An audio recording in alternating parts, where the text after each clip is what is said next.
Good morning to everyone. আমি Ankita. Welcome to the channel অঙ্কিতার গল্প কথা। সকালবেলা ঘুম থেকে ওঠার পর সেরকম কিছু কাজ হয়নি, শুধু চাটা খেয়েছি। রাত্রিবেলা লুচি হয়েছিল, সেই লুচি দিয়েই সকালে চা খেয়েছি।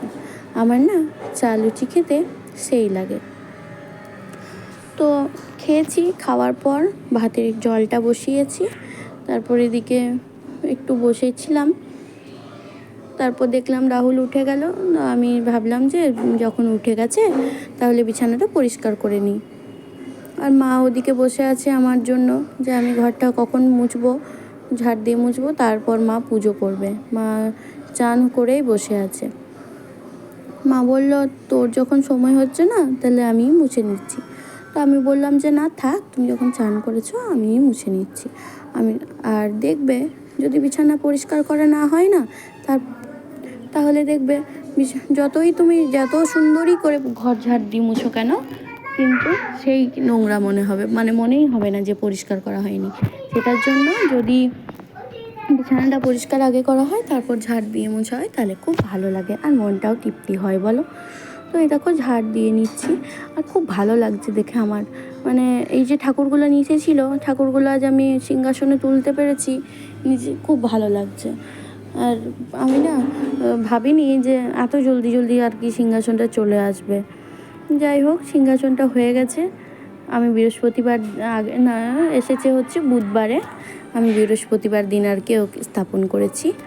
আরও টুকিটাকি কেনাকাটা করে নিয়ে এসেছিলাম থাকার সত্ত্বেও, কিন্তু আমার মনে হলো যে যেহেতু সিংহাসনটা নতুন, সেহেতু আরও কিছু নতুন কিছু নিয়ে আসি, সেটার জন্যে আর কি নিয়ে এলাম।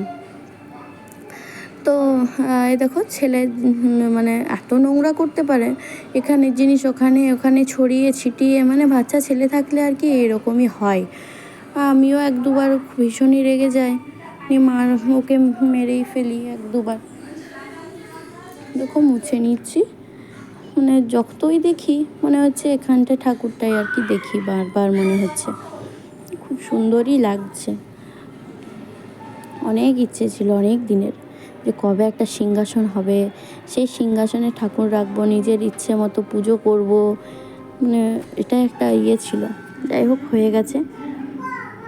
পুজোটা মাই দেবে।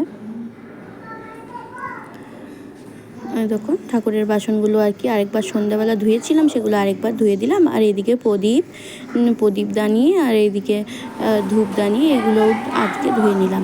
আরেকটা জিনিস, তোমরা যদি কোলগেট দিয়ে বাসন মাজো, ঠাকুরের বাসন মাজো, পেতলের বলো কাঁসার বলো, খুব সুন্দর কিন্তু পরিষ্কার হয়। তো তোমরা একটু ট্রাই করে দেখো। যাই হোক, এই ঘরটা আগেই আমি পরিষ্কার করে দিলাম, ঝাড় দিলে মুছে পরিষ্কার করে দিলাম। তারপর এদিকে এলাম, যেহেতু ওইটা লেট হবে, যদি পুরো ঘরটা ঝাড় দিয়ে তারপর ওইটা মুছতে যায় লেট হবে, সেই জন্যে আর কি আগেই পুরো ওই ঘরটা কমপ্লিট করে এদিকটায় এলাম। তো এদিকে নোংরাগুলো ঝাড় দিয়ে বের করে নিই। এই ঘরগুলো একবার কাজের মেয়ে করে দিয়ে যায়, আমারটা আর রিয়ার রুমটা বাকি থাকে। তো এগুলো ওকে আর দিই না, উঠলে যাওয়ার পরেও দিই না, যেহেতু ওরা দুই ভাই দুজনের রুমে ঘুমোয়, সেই জন্য আর কি কাজের মেয়েকে বলি না, নিজেরাই করে নিই। একটু লেট হয় করতে। আর কাচারও জানো তো, ও চলে যাওয়ার পরে প্রচুর কাচার আবার বের হয় যখন ঘরটা গোছায় তখন। আর ছেলে এদিকে এই চৌকিটা না বাইরে বের করে দিয়েছি, জানোই তো এই রুমে ছিল এই চৌকিটা, ভালো হয়েছে এখানে টিভি দেখার জন্য। আর ছেলে এখানে বসে বসে টয়লেট করছে। আমি বলছিলাম যে এটা নষ্ট হয়ে যাবে মনে হয়, যা টয়লেট করছে। তো দেখো ঝাড় দেওয়া হয়ে গেল আমার। আর পাঁপড় খেয়েছিল, সে পাঁপড়গুলো খাটের উপরে পুরো ভর্তি হয়েছিল, সে পাঁপড়গুলো ঝাড় দিয়ে বের করে নিলাম। ওটা তোমরা হয়তো দেখতে পাওনি। আর পাঁপড় খাবো করে, কিন্তু একটু এক দু মুখ খাওয়ার পরে কিন্তু গুঁড়ো করে দেয়। আর এদিকে না ঠাকুর বিসর্জন করতে এসেছে, এত বিভৎসভাবে ঠাকুরটাকে বিসর্জন দিল ওরা, দেখে খুব রাগ হলো। আমি রিয়াকে বললাম যে যা একটু ভিডিওটা করে নিয়ে আয়, আমি কিছু করছিলাম মনে হয়।